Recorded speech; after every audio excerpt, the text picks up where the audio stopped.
무언가 지르고 싶다면 구독, 해요. 안녕하세요, 해용입니다.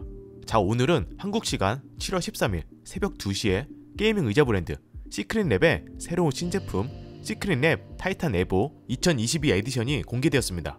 다만 보시는 것처럼 오메가 시리즈가 아닌 타이탄 시리즈만 공개되었고요. 일단 신제품 공개 영상을 보면서 느꼈던 점은 지금까지의 게이밍 의자의 선입견을 누구보다 제거하려는 노력에 보이고, 실제로 다른 게이밍 의자에서는 상상하지도 못할 그런 다양한 시도, 변화, 업그레이드를 진행하면서 제가 봤을 때 게이밍 의자 브랜드 중에서는 가장 압도적인 퀄리티와 기능성을 자랑하지 않나 생각을 해보고요. 그럼 이번에 공개된 시크릿랩 타이탄 에보 2022 에디션의 모습은 어떤 모습이고 추가된 기능은 무엇이 있는지, 그리고 기존 타이탄 시리즈와 차이점은 무엇인지 한번 간단하게 알아보도록 하겠습니다. 먼저 이번 에디션의 초점은 게이밍 의자지만 인체공학적 디자인을 반영한 디자인과 기능에 꽤 집중을 한 것 같습니다. 원래 시크릿랩의 경우 오메가 시리즈, 그리고 2개의 타이탄 시리즈로 총 3개의 사이즈가 존재했는데, 사실 가장 작은 사이즈 오메가의 경우 타이탄에 들어갔던 넓은 좌판, 요추 지지대가 없다 보니 사이즈 선택으로 잃어버리는 기능이 꽤 있었습니다. 하지만 이번 타이탄 에보 2022 에디션은 총 3개의 사이즈로 출시되었습니다. 즉 스몰, 레귤러, XL, 본인의 키에 따라서 이제 좀 더 선택의 폭이 넓어진 셈입니다.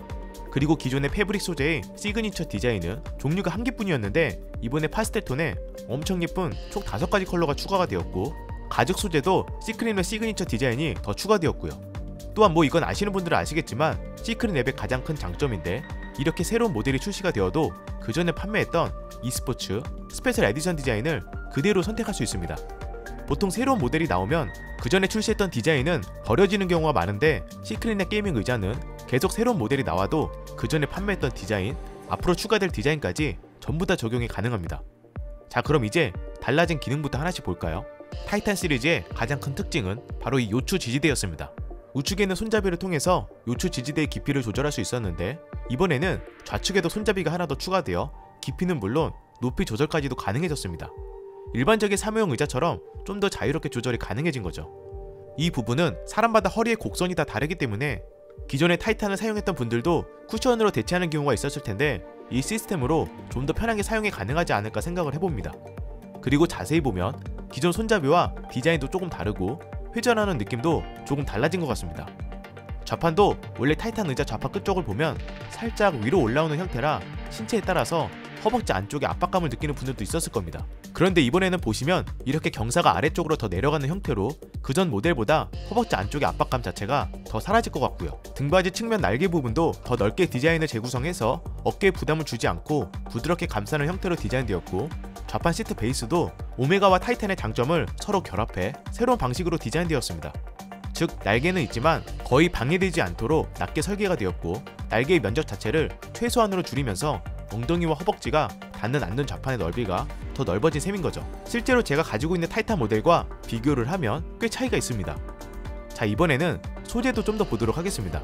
안 그래도 시크릿랩에 적용된 가죽 소재의 경우 업계 최고 수준의 프라임 2.0 PU 가죽 소재가 사용이 되었는데, 이번에는 그 소재를 더욱 향상시키기 위해서 8가지의 인조가죽 실험을 진행을 했고, 결국 일반 PU 가죽보다 내구성이 12배 더 뛰어난 시크릿랩 네오 하이브리드 레더렉 가죽이 사용되었다고 합니다. 차세대 프리미엄 인조 가죽이라고 하며 천연 가죽의 나파 가죽과 비슷한 광택, 그리고 아주 부드러운 촉감까지 재현했다고 하고요. 흔히 저렴한 PU 가죽의 경우 가수분해 되어 가루가 떨어지거나 벗겨지는 그런 가죽이랑은 차원이 다르다고 보면 됩니다. 특히 이번에 가죽 소재 외에 패브릭 소재도 업그레이드 되었습니다. 최초로 적용된 테크니컬 니트 소재로 고강도 원사 섬유의 인터레이스 루프가 사용되었고, 모든 스레드와 픽셀을 제어할 수 있어서 다양한 컬러, 음영, 톤, 그라데이션까지 원래 패브릭 소재에서 불가능했던 디자인을 매핑할 수 있게 되었습니다. 당연히 패브릭 소재의 인장도 이전 제품보다 3.5배 더 강력해져서 더 부드럽지만 내구성이 올라간 소재고요. 이번에는 헤드 필로우입니다. 제가 진짜 여기서 충격을 받았는데, 이젠 헤드 쿠션을 자석으로 붙이는 기술을 적용했습니다. 보통 밴드 형태의 헤드 쿠션의 경우 상하 높이 조절이 어렵고 디자인을 해치는 경우가 있는데, 이렇게 마그네틱 방식의 헤드 쿠션은 밴드가 아예 없어서 디자인적으로 아예 깔끔하게 부착이 가능하고, 심지어 마그네틱 영역이 넓어서 원하는 위치로 자유롭게 움직일 수 있었습니다. 자력도 상당히 강력해 보이고요. 게다가 시크릿랩의 시그니처 헤드 필로우에 적용된 냉각 쿨링 젤은 그대로 유지가 되었습니다. 여기에 더 충격을 받은 부분은 이 팔걸이 부분입니다. 팔걸이가 수압 방식으로 적용이 되었습니다. 즉 이런 식으로 팔이 닿는 위의 커버 부분이 마그네틱 방식으로 탈부착이 가능하며 팔걸이만 손상이 되었을 때 수리도 용이해졌습니다. 제 예상인데 아마 고급 팔걸이 커버를 나중에 판매해서 추가로 업그레이드가 가능하도록 할 것 같습니다. 자, 이렇게 지금까지 시크릿랩 타이탄 에보 2022 에디션의 큰 특징을 하나씩 알아봤는데, 제가 이전 영상에서도 언급했지만 게이밍 의자가 안 좋다, 불편하다, 이런 부분들은 사실 저가 브랜드 게이밍 의자에만 적용이 되지 않나 생각을 해봅니다. 실제로 저는 사무용 의자도 있지만 시크릿랩 의자가 더 편해서 메인 의자로도 계속 사용을 하고 있고, 게이밍 의자가 불편하다고 하는 부분들을 지속적으로 개선하고 발전시켜서 최대한 편하게 앉을 수 있도록 노력하는 부분이 저는 상당히 마음에 드는 것 같습니다. 그리고 현재 게이밍 의자 중에서 이 정도로 높은 퀄리티와 기능을 가지고 있는 제품은 거의 없다고 생각이 되고요. 일단은 국내는 아직 미출시되었고 해외에서는 오늘부터 구매가 가능한데, 다행히 가격은 이전 모델과 거의 큰 차이는 없어 보입니다.